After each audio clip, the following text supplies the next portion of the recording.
This week, I've got a couple of questions about seller financing when buying a business. Hey there, everyone. It's David Barnett from davidcbarnett.com, the blog site and the show where I talk about buying, selling, and growing small and medium sized businesses while managing risk. So, if you've been looking to level up in your life and discover your true calling, or you're already a business owner looking to expand or grow or to exit one day, you've come to the right place because I share knowledge, information, and thought provoking opinions. Make sure that you sign up for my email list so that we can always stay in touch. And you can find that directly over at davidcbarnettlist.com. All right, got some great questions. So let me read the first one. A couple of years ago, I recorded a video called VTB Questions from NYC. And it was a student actually who had sent me a bunch of questions, and I recorded a video. And Billy B asked a question. He said, if in seller financing, if a buyer defaults on the loan, is it likely that the seller will sue them to get the amount agreed to? I think this is a great question because of course, the answer to the question is one that's going to frustrate everyone. It depends, because here's the scenario. There's two scenarios. There is the scenario where you buy a business and then very quickly default, right? And so then the question is, in the note, what are the guarantees or collateral for the note? My students are encouraged to make the business the collateral.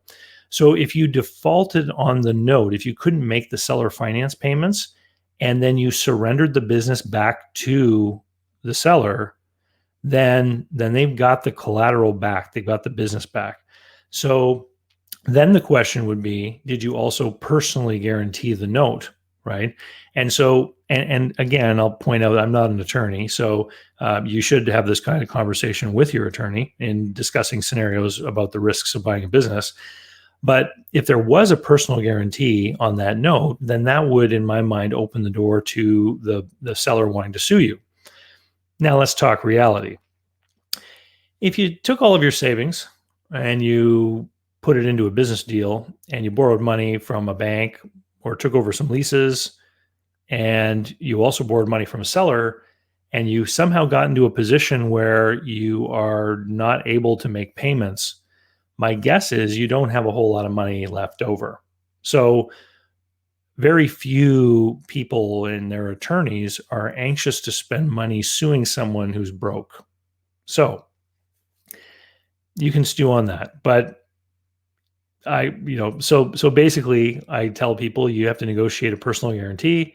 If you're putting everything into this deal and you really want this deal to work out, then is there going to be anything left, over?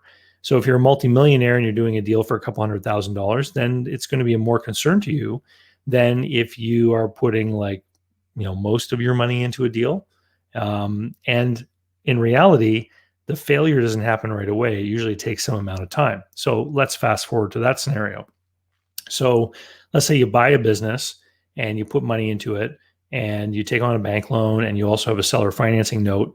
And let's say the note is a 5-year note and you get 4 years into the deal and then things fall apart, something happens, the business fails. Well, that seller now has collected 80% of the payments. And if there's interest on the note, it means that they probably collected more than 80% of the original amount that you owed to them.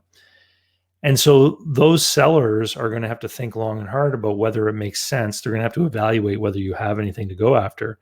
And they're also going to have to evaluate whether it makes sense for them to engage with an attorney and pay a retainer fee in order to go after pursuing you.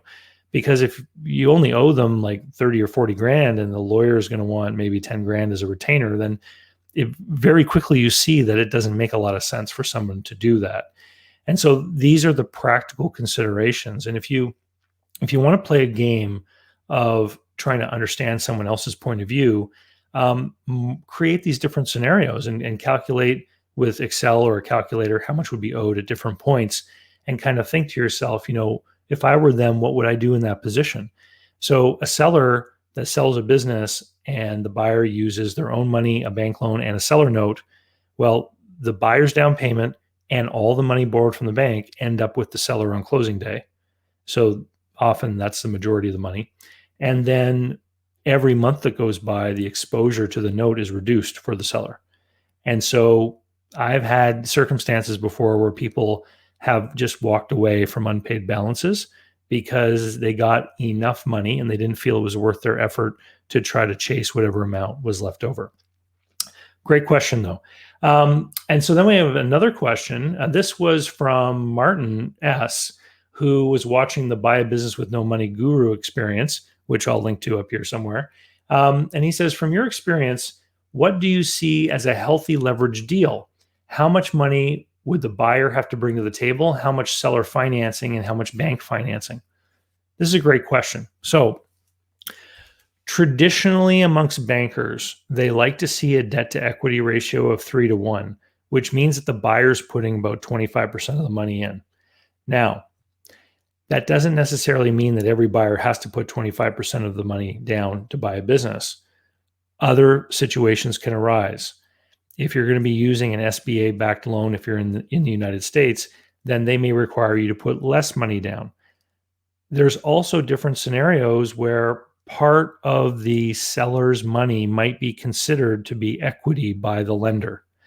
So if a seller agrees to a note that has no payments for 5 years, some sellers, or some lenders rather, will consider that equity left behind because there's no cash flow demand from that obligation.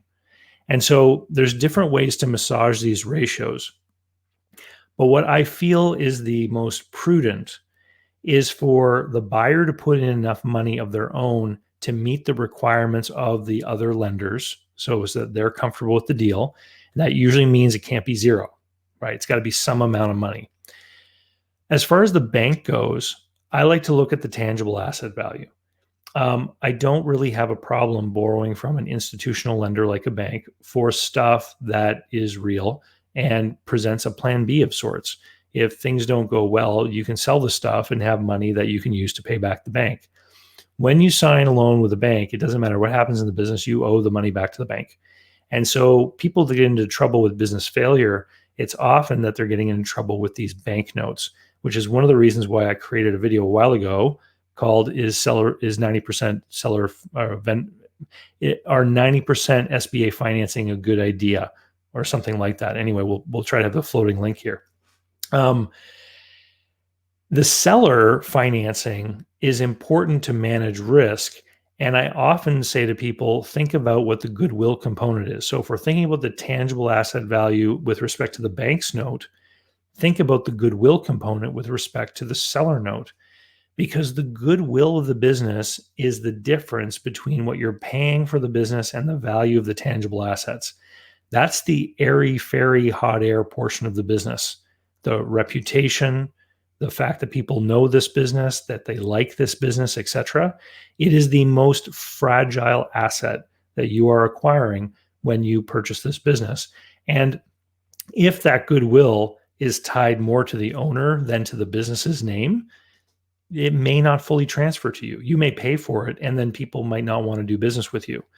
I'll give you an extreme example. A hairdresser. If a hairdresser has a little salon where they work there by themselves and they sell the hairdressing salon to me, the loyalty of the customers might be to that individual person, not to the business. And so I could buy the business, move in there, and then none of the customers want to come to me for a hairdo because I don't have the same skill, reputation, or experience as the person who sold it. So that would be an extreme example. So I like to have seller notes relate in some way to the goodwill, because if they're saying the business is worth this amount of money, then the goodwill is worth this amount of money, whatever the difference is with the tangibles. And so that value, if it really exists, should be able to serve as collateral on that seller note, and the seller should be willing to finance it. Now, in some countries, this kind of thing lines up pretty well, and sellers realize that buyers can't borrow against goodwill. And if the buyer can't get the money, that it's going to have to come from the seller. In other countries, namely the United States of America, government programs like the SBA have totally messed up this market. And so you could have a service business where 70% of the price is goodwill, but the seller still expects to get 90% of their money on closing because other people are getting that because the SBA is willing to do these government guaranteed bank loans for 90% financing. And to me, it's dangerous because what ends up happening is all of the riskiness of that very ethereal asset, the goodwill, ends up on the shoulders of the buyer instead of the risk being shared with the seller.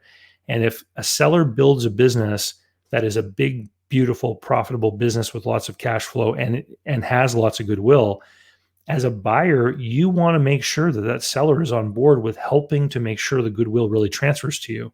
And that usually means transitional training, but also coaching and mentorship, which could go long beyond the period of what we traditionally think of as a training and transition period. So in deals that I have worked on as a business broker, in all but one, the buyer and seller worked out a deal where there was a lot of seller financing, like 25, 30, 40, 50% seller financing. And in almost all those cases, except one that I can think of, the buyer and seller have ended up becoming friends. And the buyer and seller continue to talk to each other years after the deal was done. They have a true relationship with each other where the buyer depends on the seller to help them run the business, and the seller needs the buyer to be successful in order to collect on the note payments, right? So we create a symbiotic relationship between the two parties where they both have an interest in the success of the buyer, which is where the risk resides. Sellers have many assets in addition to their business. The buyer is the one who bears the risk in a transaction. And so when the seller is on board with understanding the buyer's position and being supportive and wanting to give guidance, mentorship, etc., that's when you have a successful transition. And this is why I'm a huge preacher of there's got to be a significant seller note with meat in the deal for the seller that keeps them interested and tied to your success. And if you want to know more details about just how important this is, you really should sign up and enroll in Business Buyer Advantage. It's my online course. It's like 13 hours or more of video lectures. There's the audio files so you can repeat them in your car or while you're out walking. There's a 50-page workbook. Hundreds and hundreds of people have gone through Business Buyer Advantage, and I get emails every day from people who thank me because they've learned enough in the course to avoid bad deals, which is my number one goal, which is to help people to avoid bad deals through education. Anyway, great questions, fellas. Keep it up. Please comment on the videos, send me emails with questions. This is how I feed the pipeline of great content for you guys. And I love you very much. And I look forward to seeing you next week. Cheers.